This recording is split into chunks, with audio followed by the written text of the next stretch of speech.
At this time, I'd like to welcome Larry Ogg, President of the McClaskey Foundation, to join me on stage. Please help me to demonstrate our gratitude to the McClaskey Foundation.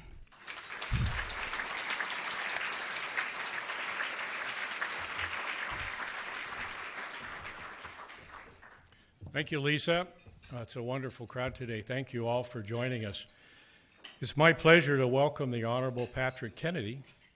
Had a chance to visit with him a little bit this morning prior to the luncheon, and you're going to really enjoy what he has to say today. As you know, Patrick served in the U.S. Congress 16 years. I didn't know it was that long, Patrick. A lot of fundraising. He worked tirelessly on brain health. He sponsored the Health Parity Act, 2008.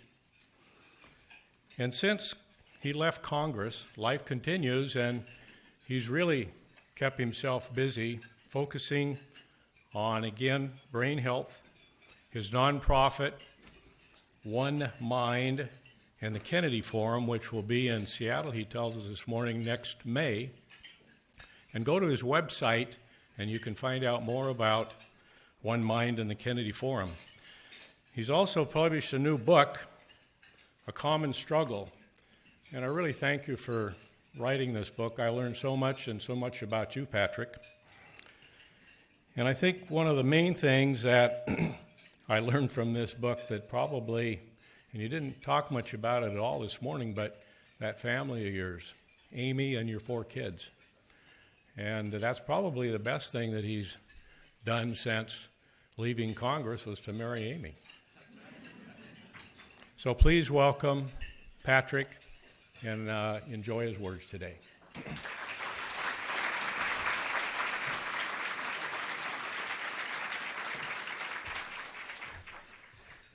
Thank you very much. I haven't seen this many people in one room having lunch since I was last having lunch over at my Aunt Ethel's house.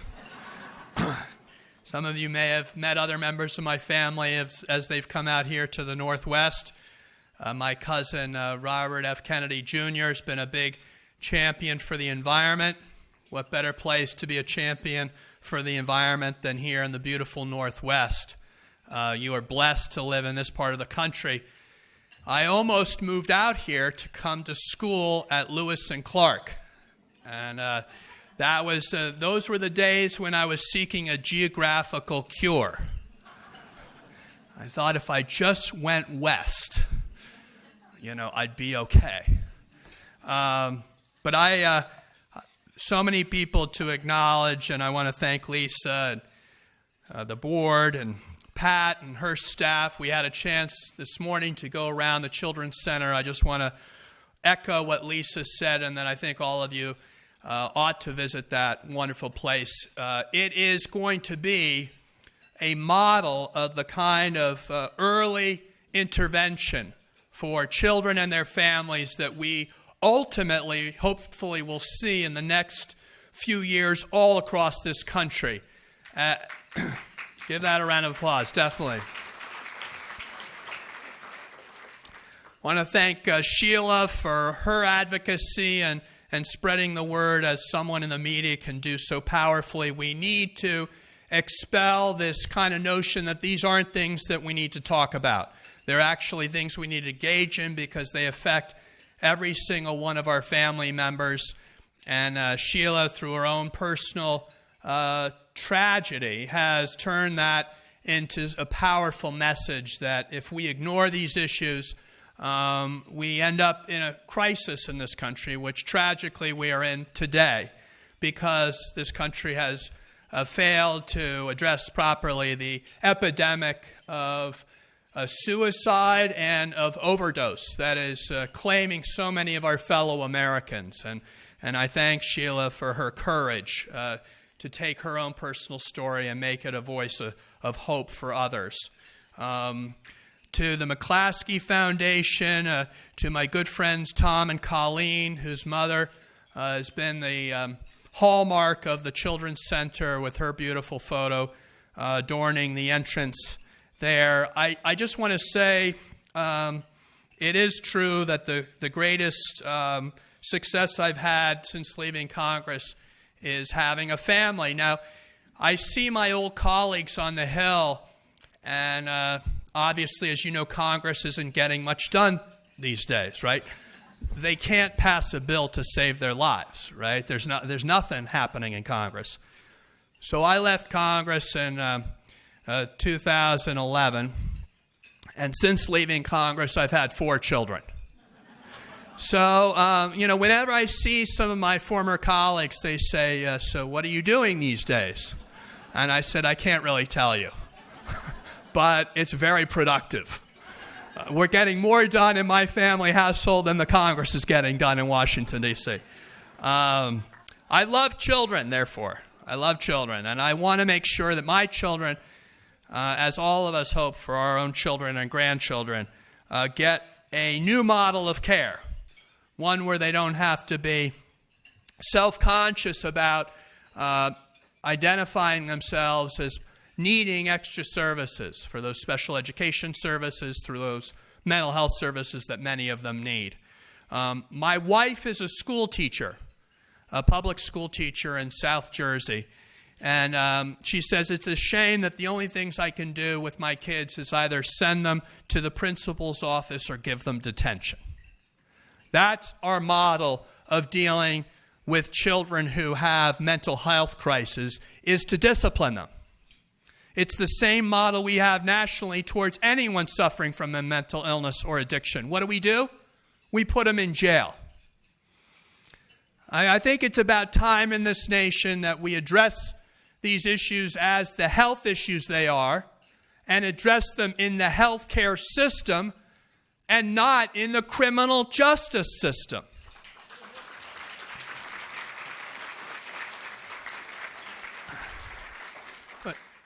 But so it is true, I come from a family where we're brought up to be very progressive in our family. In the first grade, when we go to school, we're taught to, instead of giving the teacher an apple, we're taught to promise the teacher a living wage. And then about the 3rd grade, we're taught when are the Iowa caucuses and New Hampshire primaries, because we'll need to know when to run for president.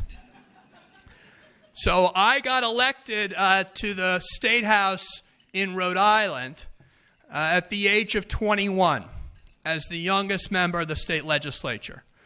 And then I got elected to the United States House of Representatives at the age of 27 as the youngest member of the United States Congress. And then at the age of 31, I was selected by my Democratic colleagues to be in leadership of the Democratic Party in the House of Representatives, of the greatest democracy on the face of the earth. And I just want to make it clear, none of it had to do with my last name being Kennedy whatsoever.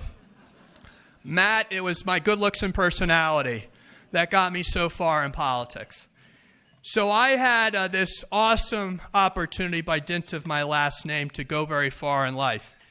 And I had a lot of support along the way. The reason I mentioned that I was the youngest member of Congress is that I had the honor of being the primary sponsor of a bill in the Congress that said that the brain was part of the body. That's what my bill said, you know. It was called the Mental Health Parity and Addiction Equity Act, and it required insurance carriers to reimburse for brain illnesses in the same way they would reimburse for illnesses of any other organ of the body. Now, you know, there was a lot of debate in Congress for many, many years as to whether the brain was part of the body. You know, it took a lot of debate. You know, we were there for, nearly 2 decades while I served to be in the Congress to get that bill through and passed. But the reason I mention it is you would think, given the fact that mental illnesses and addictions touch 1 in 4, and in doing so basically touch every family in America, that this would be a popular bill, Larry. You know, that people would say, I want to be associated with that bill because it affects so many people and in such a positive way. In fact, if you look at positive pieces of legislation that are very popular, usually the people who sponsor them have a lot of gray hair or no hair at all, Sheila. Because if you want to be sponsored like anything else in life, you have to have a lot of seniority, right? So it tells you a lot about where our country is in terms of the stigma of mental illness and addiction, that the youngest member of Congress from the smallest state in the country, Rhode Island, and in the minority party, got to be the one that put his name first on a bill that guaranteed mental health and addiction coverage for all Americans. No other member of Congress who could have beat me to the clerk's desk to put their name first did so. I don't know what it was, but I guess politicians didn't want the words mental illness and addiction right after their names. I don't know why. Politicians may be self-conscious about that, Sheila. Because then they would have Sheila asking them, the next question is, do you have a mental illness? Does your family member have a mental illness or addiction? And of course, most politicians will say one of two things. Yes, in which case Sheila will ask them, well then what medications are you on? And when was the last time someone in your family was hospitalized? Which of course no politician would want to answer. Or they could say no, in which case Sheila would probably think, well, you're lying to me right now.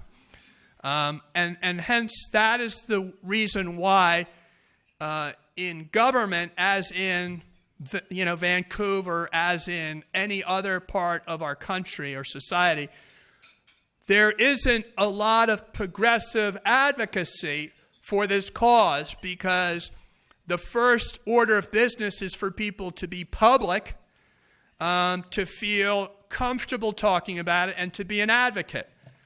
And when no one wants to show up on Hill Day to advocate for mental health and addiction because they don't want to put their hand up and say, I'm someone who suffers from bipolar disorder, I'm someone who suffers from addiction, then we have a problem. Because unlike cancer, where, when I was a member of Congress and invited my friends from Rhode Island to come down and advocate for cancer, I had to reserve extra big rooms to accommodate all the people who wanted to come down and advocate for better cancer coverage. When I wanted to get my gay and lesbian community to come down for civil rights, I had to reserve extra rooms because everybody wanted to come down and be heard on the challenge of extending civil rights to all Americans, irrespective of sexual orientation. It's truly shocking that with cancer seeing the medical breakthroughs that cancer is seeing, with the advances in treatment of HIV and AIDS, such that if you have HIV today, you can live practically 99% of your normal life expectancy because of the way we can now treat a disease that 30 years ago would have been a death sentence, is today treated like a chronic illness very effectively. That with all those medical advances, we are seeing as a population our overall life expectancy go down as a nation for the first time in years, where every single year as Americans we could expect to live, to a longer and longer, healthier and healthier life. That's changing today for two reasons. Suicide and overdoses are so great today that they're pulling down the overall population life expectancy of our nation. It's shocking. We're appropriating billions of dollars to tackle Zika virus, which we should. But we can't muster $1 single on Capitol Hill today on a bill in front of the United States Congress on opiate overdose. Congress has not appropriated $1 for the opiate crisis. Has not appropriated one additional dollar to the mental health crisis in our country. Honestly, I can't say what is happening in this country. You have a public health epidemic of the kind that if ever we were to respond to it, it should be this year with all the stories that we've heard. There shouldn't even be any question that this is something in our national interest. And yet Congress thinks that it can get away with voting for a token bill and that the country will be satisfied with the token bill that has no increase dollars or call for reimbursement. And then you go down the street from Capitol Hill to the White House. And you also have silence there because even though they have called for dollars to be appropriated to their credit, when it comes to them enforcing the Mental Health Parity and Addiction Equity Act, they are letting insurance companies take a pass. I supported President Obama, both in his first election and his re-election. And I have met with his Secretary of HHS last week, Secretary Burwell, to impress upon her that while he will go down in history as a president who has ushered in a whole new model of thinking about healthcare in a holistic way, he is in jeopardy of having a real knock against his legacy if he does not, by the time he leaves office, require insurance companies to be held to the law that is already the law of the land. That law says whether you're inpatient in-network or outpatient in-network, or inpatient out-of-network, or outpatient out-of-network, or you need emergency room services or pharmacy benefits. If you receive those benefits at the primary care level, secondary care level, and tertiary level care for cancer, if you receive those services for diabetes, if you receive those services for cardiovascular disease, then you must receive the commensurate amount of services for illnesses of the brain, for mental illnesses and addictions, at those same levels of care.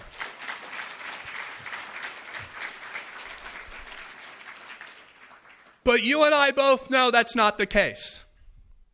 For those of us who are blessed to have private insurance, try to examine what your network looks like for mental health services and compare it to what your network offers for cancer services or heart disease services. I guarantee you wouldn't have to wait 8 weeks, 10 weeks to get an appointment for a cancer specialist.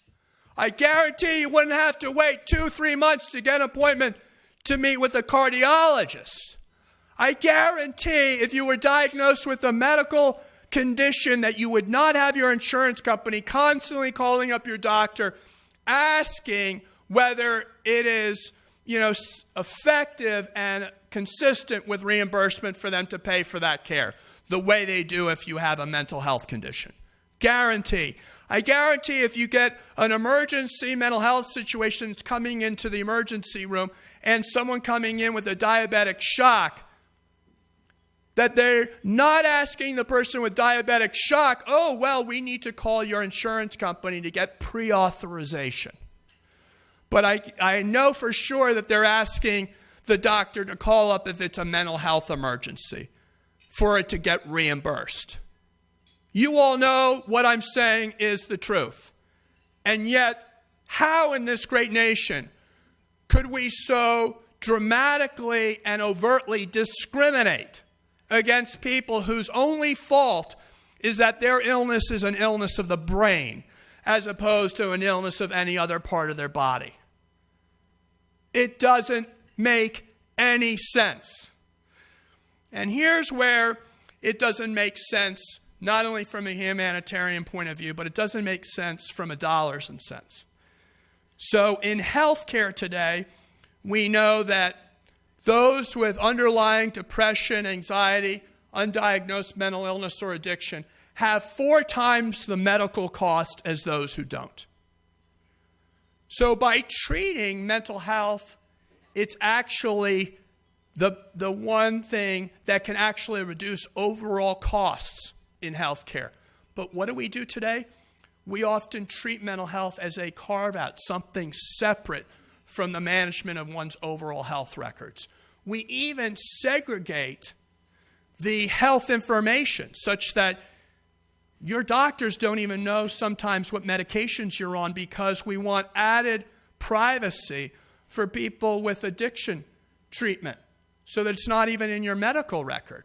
Where do we do that in any other part of medicine? So you could literally be going to your doctor, be in recovery from addiction, as in my case, from opiates. I was addicted to Oxycontin. Go in because I was too foolish to try to pick up the ping pong table when I was putting it together for a family function and it was starting to collapse. And instead of stepping back, which should have been my reaction, I went to try to grab it to keep a really heavy ping pong table from falling to the ground. Of course, it took off the top of my finger. I go to the emergency room. The nurse comes up to me and says, so, Mr. Kennedy, what are you allergic to? I said, well, I'm allergic to penicillin and opiates. Opiates, the nurse said. That's what people come here for. So I get sewed up. Of course, the doctors changed in the ER, and people are coming and going. Trauma One Center, Atlantic Care Hospital in my backyard. I'm about to leave, and they give me my protocol for wound care. And what do they give me? Along with the Neosporin and the Band-Aids and the gauze? A prescription for Percocet. Luckily, my wife had just gotten her mother to look after the kids so she could join me in the ER. And she saved my life when she plucked that prescription right out of my hand. I was about 2 years sober at the time. But I was thinking to myself, you know, my hand's going to be throbbing tonight. I'm going to need that Percocet to help me sleep. That was my distorted, addicted brain talking to me. And, this is just one anecdote in the fact that, in my own case, there is no integration of mental health and addiction as part of the healthcare system. And this is true all over the country. So, what I'm basically saying is that this is the big force multiplier. Now, people say to me, well, this is a hard sell because people don't really believe in mental health. They really don't see it as a medical issue. Well, here's how it turned out to be the case when I was visiting our Green Berets down in Fort Bragg, North Carolina. Many of you may or may not know that President Kennedy was the first president to award the wearing of the Green Beret. And I went down there to rededicate the John F. Kennedy Special Warfare School, where they train all of our first responders, our Navy SEALs, Airborne Rangers, Green Berets. And the general at the time brought me around, and he knew that I cared about mental health, and he said, Congressman, we provide more mental health for our Green Berets than any other branch of the service. And I'm like, listen, General, did you see the name on that building? It says Kennedy. You got me. I'm going to give you all the money you want. It's my family legacy. You don't need to give me that applesauce. I mean, I said some other things, but these Green Berets don't need mental health. They jump out of the plane and they they swim underwater for miles, they don't breathe, and then they come out on the beach and they speak 5 languages, and then they take out their target, and before dinner time they're reading to their kids. I mean, these are the last people who need mental health. And he said, Congressman, you've got it all wrong. And I said, tell me. He said, we look at mental health as a force multiplier. And I thought, that's good. If the Green Berets think mental health is a force multiplier, because in the general's follow-on words, he says, we put millions of dollars behind these soldiers. We want them paying attention to their task. We also don't want them jeopardizing the welfare of any of their teammates. And if their mind is somewhere else besides the mission at hand, they jeopardize the mission and they jeopardize their own and their fellows' lives. And we cannot have that. That's why we provide 24/7 mental health. Now, if the military has figured out that mental health is the key to success for the most important missions our national security would demand, why would it not be the case that mental health is the key for us succeeding for our kids in our schools? That mental health is the key for those in our healthcare system succeeding in their healthcare. For those in the workplace who are suffering from absenteeism and presenteeism, to have mental health be the key force multiplier for them to be more productive in the workplace. For mental health to be the key to reducing the criminal justice tragedy in this country, where we have over 2 million Americans in jails or prisons. What sense does it make if the smartest, most capable people in our country see mental health as the key for us to accomplish our mission? Why we can't translate that esprit de corps to every other aspect of our society? So the message I have is that this is not simply about, treating people who are ill, who are challenged because of environmental circumstances. Those children who you treat thanks to your support, who come from homes where there's domestic violence, who come from homes where there's addiction, who come from homes where they live in poverty and they have all kinds of trauma that comes as a result of that. This is not simply about helping them become more resilient. It's about helping all of us have those skills that can help us better cope with life's stresses and challenges. That will make all of us better, no matter where we are on the quote-unquote spectrum. When we talk about mental health issues, what we often say is, what are you doing for severe mental health? Now, I don't know about you, but I never want anyone to think my mental health issues are severe. They're certainly not as severe as the person with active psychosis with repeated episodes of schizophrenia. And that is the notion most Americans have. They say, well, I don't have that. I just have some down times. Or, I might self-medicate too much. And, I smoke. I have addiction to cigarettes. And, maybe I, get too many benzodiazepines, Xanax and things like that. Or, maybe I'm feeling a little dependent on my pain medication. Those folks don't think they have any mental health challenges. But you know what? All those folks can benefit from us having in our healthcare system mental health embedded throughout, so that we don't have to feel like we're going down the hall to drink from the colored water fountain if we need mental health services. Because who wants to go see the shrink? Sorry. Those psychiatrists in the audience, right? All right?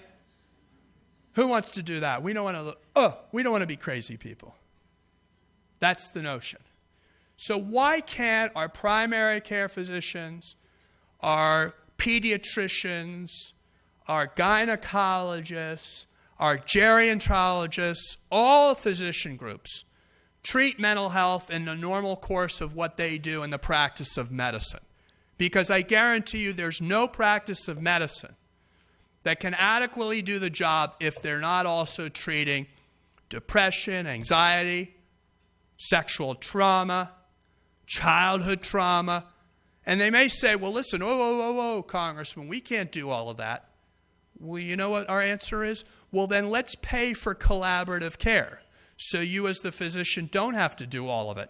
We're going to now give you the Children's Center, which is going to wrap around you some wonderful, clinically trained, expert child social workers and psychologists, and have a consultation with a psychiatrist, because those psychiatrists are too few of them.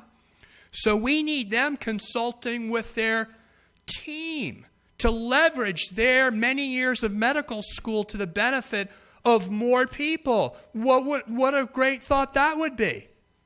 That's what Children's Center is already doing. Did you know you're one of the early adopters of this collaborative care model within the school system, within the commercial and Medicaid programs here in Washington State? You're one of the few in this nation that are doing that. And you are already demonstrating the model, but we need to get that model out to others. And so I want to say to all of you, you need to keep up the good work you're doing, because with the changes we're seeing on parity and the changes we're seeing in these great models that you're delivering here, we're in the future going to see those changes be adopted. And you know what people are going to say around the country? I got that model from the Children's Center in Vancouver.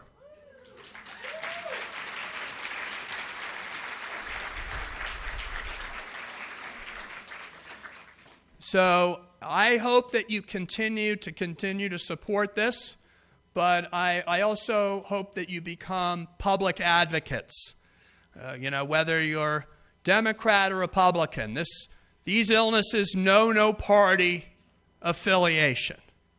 They affect, I'm here to tell you, they affect both Democrats and Republicans. I have to tell you. Sorry to have to break that news to you. And I'll conclude with the story that when I came back from rehab for the umpteenth time, because I kept trying to think I could manage it on my own, I kept thinking I was cured every time I went to inpatient treatment. And then, lo and behold, something would happen, and like a jackpot, I'd have to go away again. Now, I'm a pretty smart guy. Why wasn't I able to understand that I wasn't cured? Never cured.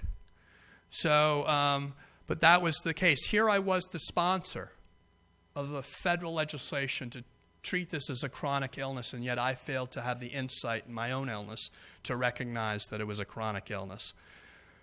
So I got into a terrible DWI. Fortunately, no one was injured, by the grace of God. And I was sent away to treatment. I was called on to resign my office. When I came back, I decided to run for re-election, and I was still advocating for parity. All of my colleagues now knew me as the member of Congress with addiction and mental illness, because it was all over the newspapers.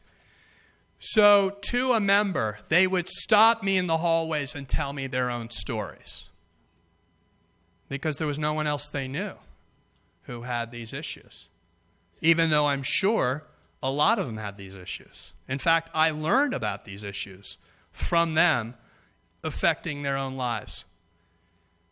So fast forward, the election comes up. Bless you. It's polling day.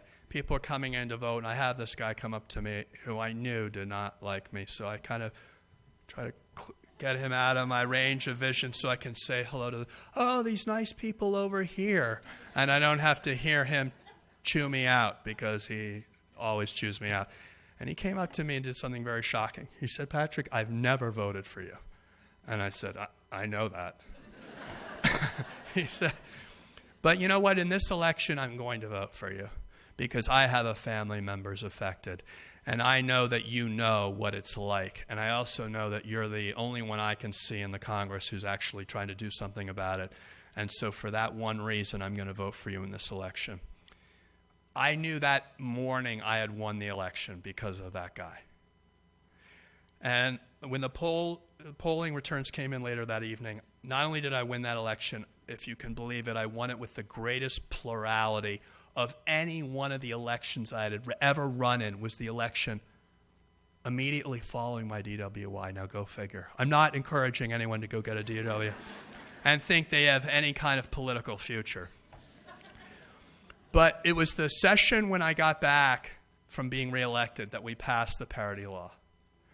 And when the bill came up for a vote, many of the same members of Congress who told me their own stories voted against the law.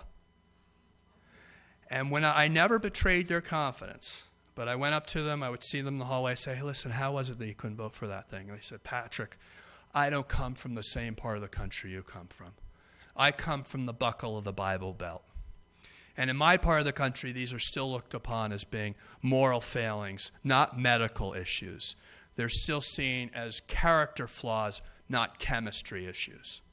And furthermore, you heard the story about my daughter with an eating disorder, been hospitalized 4 times. If the press was ever to investigate why I voted for that bill as to whether I had a personal interest in it, they might uncover my daughter's illness. And honestly, Patrick, I can't be sure what would have happened to my daughter if she felt that because of her illness, she brought shame on my family because I'm a member of Congress and because it would be splashed all over the papers. And that story was repeated over and over again. Luckily, we had enough votes to pass it. But it wasn't going anywhere in the Senate because that's the way Congress works. Things just don't happen sometimes. It was the 11th hour in September of 2008, August 2008. I knew if we didn't pass this bill quickly, we'd have to start all over again. So I called my father, who was recuperating from brain cancer surgery, and I said, you know, Dad, if there's one thing you can do to help me pull this thing out of the hat, I need your help. And he said, call Chris. Chris Dodd was his bestie, his buddy, who also was on the health committee. Now, most of us know Chris Dodd as the chairman of the banking committee. So Chris and I spoke, and Chris said, let me see what I can do. The following week, we had the banking collapse. Some of you may remember the stock market went belly up. All of your 401ks went down the tubes. So we had this bill called the TARP, the Toxic Asset Relief Program. Very unpopular bill because it basically forced us to give $700 billion of your hard-earned tax dollars to the people that got us in the mess in the first place, the banks. That's what we did. We gave it to the very people who got us into this jackpot in the first place. Not very popular bill. So initially in the House, we voted it down. And guess what? The stock market dropped like a rock again. So everyone knew that we had to pass this or else we'd be in the next Great Depression. I knew once the bill came up the next week, once we passed it in the House and the Senate, and it was going to be like a hot knife through butter, just to pass like that we would go home right away and run for re-election. And parity would just die sitting on the desk. So Chris Dodd calls me just as we had finished passing it in the House. He said, I've got an idea. I said, what's that? When your bill comes over, when the TARP bill comes over to the Senate, I'm going to write it into H.R. 1424, the Mental Health Parity and Addiction Equity Act, if it's all right with you. And I said, well, Chris, what does that mean? He said, that means that in addition to being the primary sponsor of the Mental Health Parity and Addiction Equity Act, you'll also be known as the sponsor of the largest federal bailout of our banks in American history. And I said, well, whatever it takes. So technically speaking, You're looking at the guy that saved the American economy. Thank you very much.